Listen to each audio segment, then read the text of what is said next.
Kanti imvula elokhu iqhubeka nokuyidliva isicekele phansi imizi kanye nemigwaqo ezingxenyeni ezehlukene zeTheku. Bekungakabikwa sigameko sokushona kwabantu okwamanje. Lona ngumgwaqo uM4 freeway ngasendaweni yomtakabani emhlanga eThekwini. Wavalwa ngenyanga edlule ngemuva kokuthi udilikile ngenxa yezikhukhula. Eduze nalomgwaqo sekuyelelwe imindeni emibili ukuthi ithuthe ngoba kusabelwa ukuthi kungase kubhidlike imizi ngenxa yezimvula eziqhubekayo nokuna kulesifundazwe.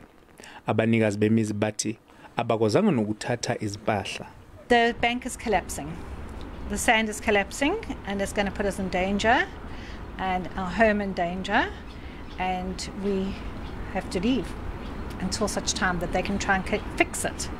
Lemvula isiphazamise nezilwane zasemanzini. About 4 meters of sand covering the original wildlife area.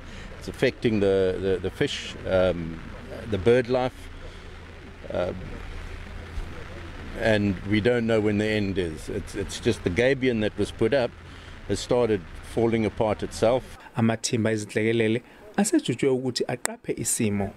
Izangoma zezulu zikhiphe isixwayiso sokuthi izimvula zisazoqhubeka nokuna kulesifundazwe, kanti kungase kube khona izikhukhula ezindaweni ezisenyakatho nesifundazwe.